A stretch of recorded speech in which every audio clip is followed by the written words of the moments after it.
Read the Bible with me. Chapter 34. One day, Dinah, the daughter Leah had given Jacob, went to visit some of the women in that country. Shechem, the son of Hamor the Hivite, who was chieftain there, saw her and raped her. Then he felt a strong attraction to Dinah, Jacob's daughter, fell in love with her, and wooed her. Shechem went to his father, Hamor. "Get me this girl for my wife." So I see a spoiled adult male that gets anything that he wants from daddy. He literally gets away with murder and his parents allow it. First note, let's not spoil our kids so that they don't grow up to be people who hurt people. Jacob heard that Shechem had raped his daughter, but he didn't say anything to his sons who were out in the field until they got back.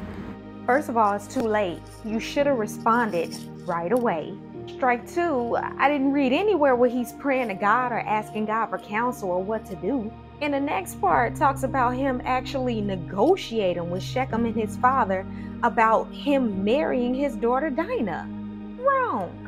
But when Jacob's sons found out what had happened, they were outraged, explosive with anger, because rape, according to them, was intolerable and not to be put up with.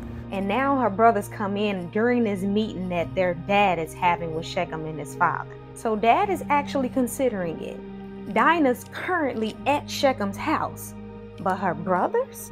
Jacob's sons answered Shechem and his father with cunning. Their sister, after all, had been raped. They said, "This is impossible. We could never give our sister to a man who was uncircumcised. Why, we'd be disgraced.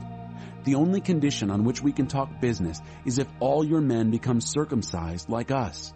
Then we will freely exchange daughters in marriage and make ourselves at home among you and become one big happy family.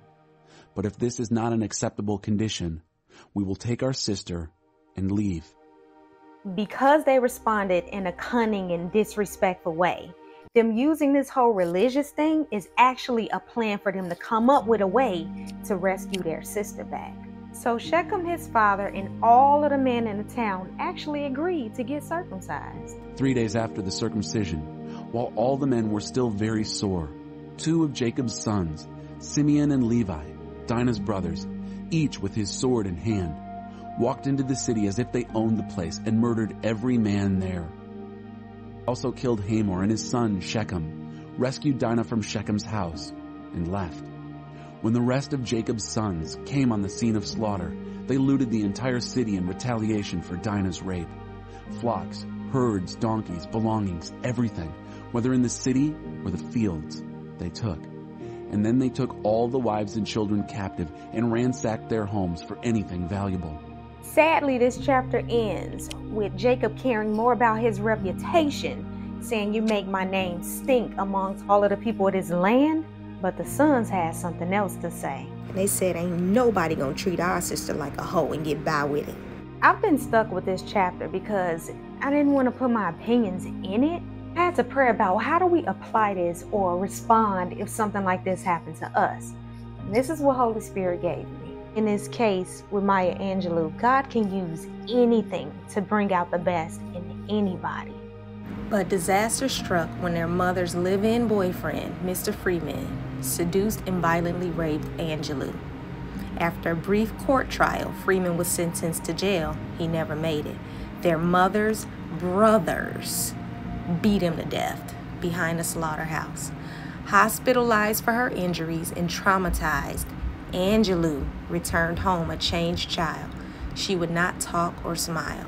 In this horrible story that we're reading about rape and murder, God is not in it. I think Maya Angelou is the most prime example of how God can use mankind's mess of rape and murder and turn it into a message to bless the victim. Only God can do that. There's no other way that something like this could ever possibly turn out to be good.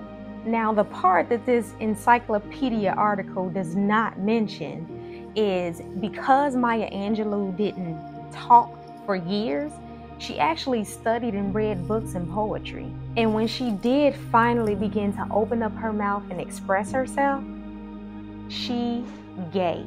She gave to the world. I Know Why the Caged Bird Sings. and so much more.